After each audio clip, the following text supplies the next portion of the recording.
పత్తి పంటను చాలా వరకు విత్తుకున్నారు. ఆలస్యమైన ప్రాంతాల్లో విత్తుతున్నారు.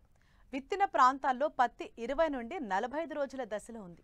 అయితే ప్రస్తుత వాతావరణ పరిస్థితుల్లో పత్తి పంటలో చీడపీడలు ఆశించే అవకాశం ఉంది. ప్రస్తుతం ఆశించే పురుగులు, తెగుళ్ల వాటి నివారణ గురించి తెలియజేస్తున్నారు జమ్మికుంట కృషి విజ్ఞాన కేంద్రం శాస్త్రవేత్త శ్రీనివాసరెడ్డి.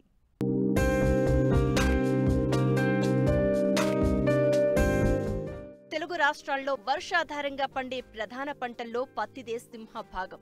ఈ పంట సాగులో అనేక సమస్యలు ఉన్నా వర్షాధారంగా సాగయ్యే ఇతర పంటల కంటే మంచి ఫలితాలు ఇస్తూ ఉండడం వల్ల ఏటా దీని సాగు విస్తీర్ణం పెరుగుతోంది. ప్రస్తుతం విత్తిన పత్తి ఆయా ప్రాంతాల్లో 20 రోజుల నుండి 45 రోజుల దశ వరకు ఉంది. అయితే పంట తొలి దశలో ఆశించే చీడపీడల పట్ల జాగ్రత్తగా ఉండాలి, లేదంటే పెట్టిన పెట్టుబడి, శ్రమ మట్టిపాలవుతుంది. ప్రస్తుత వాతావరణ పరిస్థితుల్లో పత్తి పంటలకు ఆశించే చీడపీడలు, వాటి నివారణ గురించి రైతులకు తెలియజేస్తున్నారు జమ్మికుంట కృషి విజ్ఞాన కేంద్రం శాస్త్రవేత్త శ్రీనివాసరెడ్డి. మే నెలలో కనుక నాటుకున్న వాళ్ళని కనుక పత్తి చూసినట్లయితే ఇప్పుడు దాదాపుగా 40 నుంచి 45 రోజుల దశలలో ఉన్నాయి. కాబట్టి అటువంటి పరిస్థితులలో ఈ యొక్క వర్షాలు బాగా పడడం వల్ల ఏమవుతుందంటే కొంతవరకు అక్కడక్కడ మొక్కలు వాడిపోయి ఎండిపోవడం కూడా జరుగుతాం.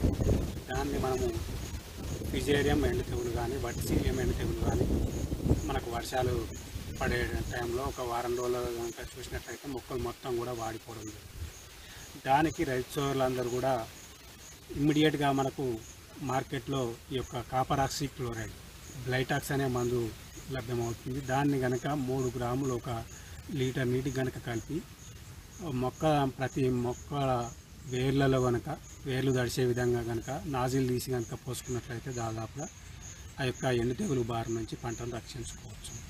అదేవిధంగా కొంతవరకు ఎక్కువ మొత్తంలో ఎక్కువ శాతం ఉన్నప్పుడు ఏం చేయాలంటే కొద్దిగా యూరియాలో కనుక ఈ యొక్క సాఫ్ కానీ, స్ప్రింట్ కానీ, లేదంటే ఈ యొక్క కాపర్ ఆక్సీ క్లోరైడ్ కానీ ఎకరానికి 1/2 kg కనుక కలిపి చల్లుకున్నట్లయితే కొంతవరకు ఆ యొక్క ఎక్కువ మొత్తంలో వాడిపోయినప్పుడు కూడా ఆ పంటను కూడా రక్షించుకునే అవకాశం ఉంది. అదేవిధంగా ఎండు తెగులు సోకినప్పుడు మొక్కలు కింది వేరు దశ నుంచి కనుక చూసినట్లయితే ఆ యొక్క ఆహారం తీసుకోలేకపోతాయి. కాబట్టి మనము పైపాటుగా మార్కెట్లో లభ్యమయ్యే ఈ యొక్క 3.9 కానీ, లేదంటే మల్టీకే కానీ 1305 అని చెప్పేసి దొరుకుతూ ఉంటాయి.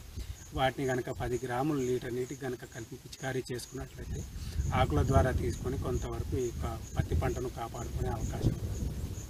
అదేవిధంగా మనకు ఈ యొక్క వర్షాలు ఎక్కువగా పడడం వల్ల ఇంకా మనకు రసం పీల్చే పురుగులు, పచ్చదోమ కానీ, తెల్లదోమ కానీ, లేదంటే తేనెబంక కానీ, తామర పురుగు కానీ ఇవన్నీ కూడా ఎక్కువయ్యే అవకాశం ఉంటుంది. కాబట్టి వాటిని దశలను కనుక ఉధృతి ఎక్కువగా ఉన్నప్పుడు కొద్దిగా వేప నూనె, అదేవిధంగా మార్కెట్లో లభ్యమయ్యే ఈ యొక్క ఎస్ఫేట్ మందును కానీ 1.5 గ్రాములు లీటర్ నీటికి కనుక కలిపి పిచికారీ చేసుకున్నట్లయితే కొంతవరకు ఈ యొక్క రసం పీల్చే పురుగుల బారి నుంచి కూడా పత్తి పంటను కాపాడుకోవచ్చు.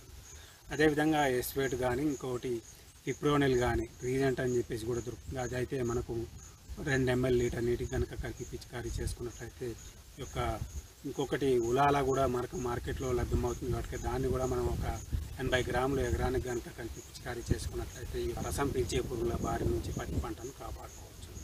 అదేవిధంగా మనకు ఇంకా అక్కడక్కడ ఈ యొక్క పసుపు రంగు వట్టాలను కూడా ఎకరానికి కనుక 15 నుంచి 20 వరకు కనుక చిన్న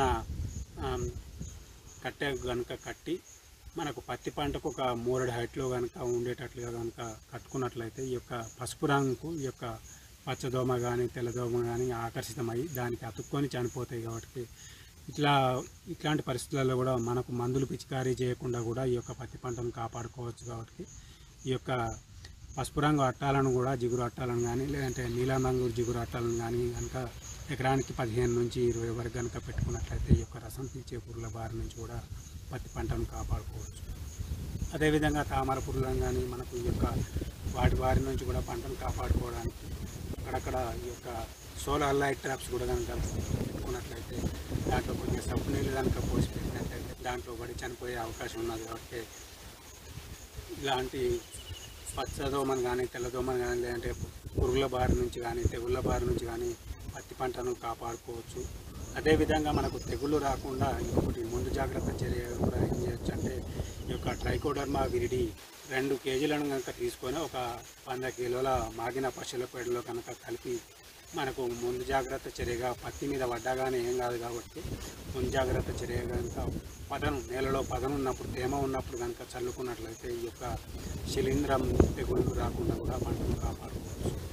అదేవిధంగా ఎక్కువగా వర్షాలు పడ్డప్పుడు ఈ యొక్క ఎర్రబొమ్మిడి రోగం అంటే పత్తిలో ఈ యొక్క ఆల్టర్నేరియా ఆకుమాడు మరియు కాండమాడు తెగులు కూడా ఎక్కువగా వచ్చే అవకాశం ఉన్నది కాబట్టి ఆ తెగుళ్ళ బారి నుంచి కూడా పంటను కాపాడుకోవడానికి మనకు మార్కెట్లో సూడోమోనాస్ ఫ్లోరిసెన్స్ కూడా లేదంటే మనకు జిల్లా జీవ నియంత్రణ ప్రయోగశాలలో కూడా ఈ యొక్క ట్రైకోడర్మా విరిడి మరియు సూడోమోనాస్ ఫ్లోరిసెన్స్ కూడా దొరుకుతాయి కాబట్టి దాన్ని ఒక 5 గ్రాముల లీటర్ నీటి కనుక కలిపి ముందు జాగ్రత్త చర్య కనుక పిచికారీ చేసుకున్నట్లయితే ఆ యొక్క ఎర్రబొమ్మిడి రోగం కూడా రాకుండా అంటే ఆల్టర్నేరియా ఆకుమాడు మరియు కాండం తెగులు కూడా రాకుండా మనం పత్తి పంటను కాపాడుకోవచ్చు.